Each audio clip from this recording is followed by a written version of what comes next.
Well, hello there, and welcome back to War Thunder. I'm Corny Swiss, and today I'm bringing you a gameplay from a subscriber. This is the Dennisinator and his T-44 on a realistic battle, well, in a realistic battle on Ash River. And I want to, just to start the video, to thank everyone who's been sending in replays. This is one that I selected, and what I've been doing is I've been going through my the replay email, watching replays, and recording them, and then deciding what to do. And then I have a bunch of subscriber replays recorded on my hard drive right now. So there's lots of them there, and I'm kind of just like, I think I recorded this maybe 3 or 4 days ago. But you know, anyway, if your replay hasn't been selected, it's not because I haven't seen it, or I haven't even recorded it. I mean, I might have recorded it and it's sitting on my desk drive my hard drive, and I'm waiting to put a voiceover on it and put it out the door. So don't fret. I am watching that email. It's just there's a lot of submissions, and I'm doing my best to give everyone a fair go. And it is annoying though when War Thunder updates and breaks the replay system, and it's very annoying. So that's why I'm trying to record as many as I can. But there is a limit to how many I can fit on the hard drive. I might need to just buy a new hard drive. But anyway, this is I'm gonna call him Dennis because I can't be bothered to say the whole thing. I'm sorry. Yeah, this is Dennis on Ash River, and his initial plan, it looks like, was to come on to the southern ridge and try and outflank any tanks that came over here. Well, the key issue is there aren't a terrible number of tanks who came over here, right? These are all AI, and AI don't really pose a significant threat in a realistic battle. Now, this is the, you know, quote-unquote new realistic battle mode. This is the, you know, no target markers. I have target markers turned on for my benefit because it's much easier for me to understand what's going on when the target markers are on. But rest assured, Dennis is playing with vegetation on and the target markers off. He has no indication where the enemy are, and I only did that just to make my life a little easier.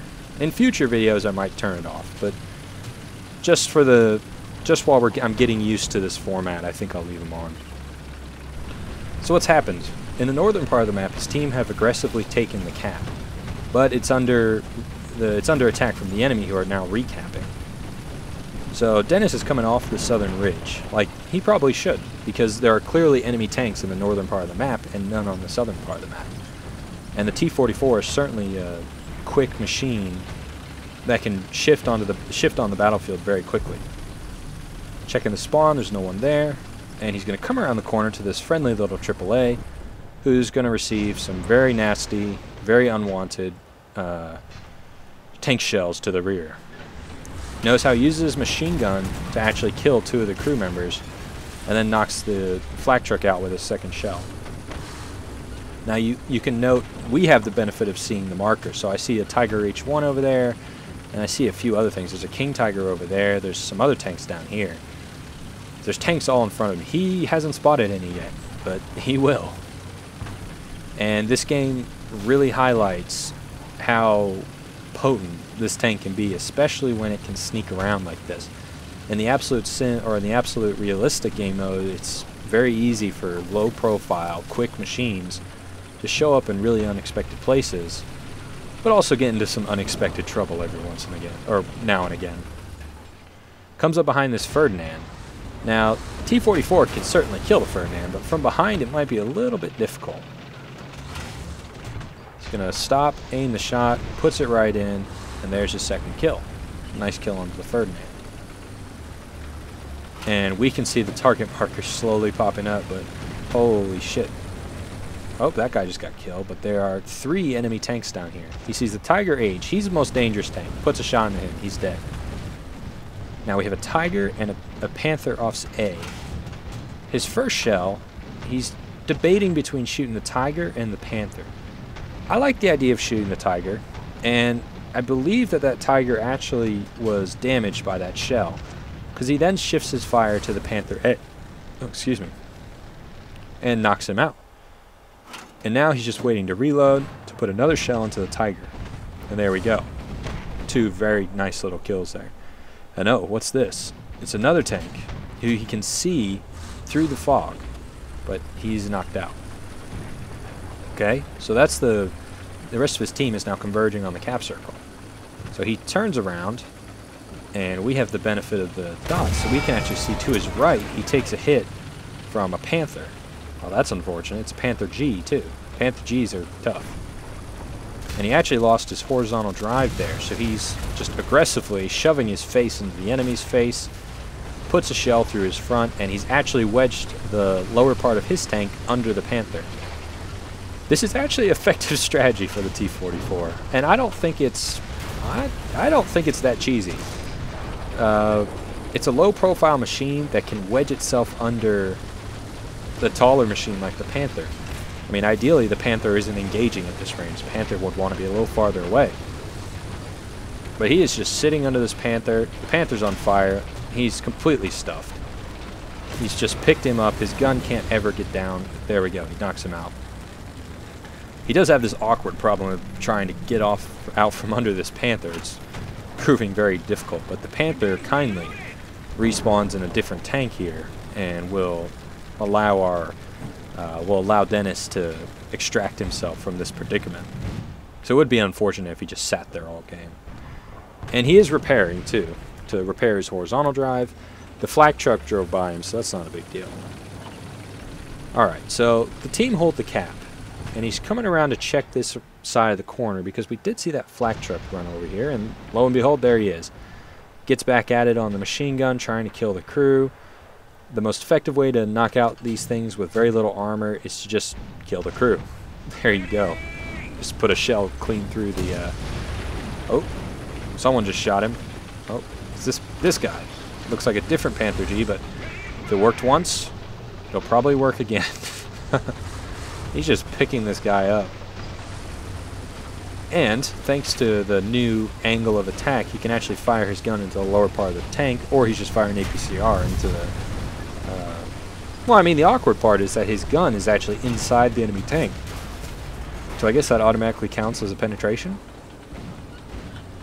But that Panther's now dead. Very unfortunate for him. There's a Pershing off to his right, and there was an enemy tank up on the hill. What is that? It's a what looks like a Yak Panther. Can't be sure. Can't read. Don't know how to read. Can read. Just can't see that. But notice how he's keeping mind on what is off to his right, because that's the other spawn. Oh, and hello. Nice little Panzer IV. Bam, see you later. That's unfortunate for that guy. Rolls out of the spawn into the waiting grasps of the T-44. Now this game is turning into a rout. Oops, we're taking hits. We better turn. Turn. A Kugelblitz can absolutely kill a T-44 from the side. He actually took a lot of damage. His tracks really helped him. And, oh, there we go. He couldn't see the Kugelblitz through the tree cover. But one of his teammates did. And he taught him a lesson or two. You can see all the marks from the AAA fire there. Now he needs to stop and repair his tracks. There are 2 enemy players. We also have the benefit of seeing who's left, and there are 2 enemy players still in the game. And he's not done yet. Pershing moving to the southern cap. We have a plane flying above who just looked like he bombed something. And we see machine gun fire going in over there, so that's likely where another enemy tank is. But do you really want to go down there? He's still repairing, so he's got plenty of time to decide. But I hope this replay has kind of illustrated what the T-44 really can do when it's just sneaking around. Oh, there's a guy up here. We saw it on the little team indicator. There's someone up here. Gonna have to see where. Where is he? Where'd he go? He's not here. I thought he was here. It's clearly not. Oh, no. He can see him. We just can't see him on the screen. He's around here somewhere, though. Moving towards the spawn is a good idea. He should be around here somewhere. Where is he? This is the part of the... Oh, no, someone's capping. Lol. He snuck all the way around us. What likely happened was that he went out of the northern part of the spawn and managed to sneak by while Dennis was repairing his tracks and made it into the cap circle. But we can't stand for an enemy tank in the cap circle. And I believe they all just got bombed to bits. So now it's just a mad rush to get back in cap and finish winning this game. The last two enemy players are currently not in machines, but at least one of them is going to spawn back in. And there we go, there's another one. Oh, both did. That's unfortunate. They're running over here, Pershing down there, or whatever that is. That's an IS-2 model 1944, I'm sorry. Totally. Just the profile from here looked kind of like a Pershing, but that is definitely an IS-2 model 1944. And don't worry, the IS-2 model 1944 is going to get its review before too long. Don't worry about that. It'll be after I get back. This weekend I'll be traveling, but once I get back, I'm going to start working in earnest on that one. Because it is different from the IS-2, that's for sure. So the enemy still have 2 players. These guys must have accumulated a lot of points to be able to spawn in this many vehicles. And Dennis is at his fair go as well. Hasn't been knocked out, has 9 player kills, no assists. Doing pretty well. Doing pretty well for himself. And it's all because he managed to come at the enemy in a very weird way. And that weird way resulted in a massive flank attack. Oh. First shell hits the Panther A. It looks like that shell might have gone in and damaged some stuff, because he's still sitting there though, and not sure how he might have just wrecked, but he's dead. That's 10 kills for Mr. Dennis, and the game is going to end. It's a tremendous replay. I'm glad he sent it in, and I guess I kind of picked this replay just because it showed that the T-44, when the target markers were available, really struggled because, I mean, its gun is underpowered, in my opinion, to deal with a lot of tanks that know it's coming, but tanks don't know it's coming. That gun with its rate of fire can certainly lay waste to an enemy team. So that's it for this replay. Thank you, Dennis, for sending it in, and I would encourage you guys to keep sending those replays in. There's plenty of replays that I've already recorded that I just haven't gotten around to showing yet, because I want to make this kind of like a special every once in a while thing, you know? So anyway, thanks for watching. I've been Corny Swiss. I'll see you next time.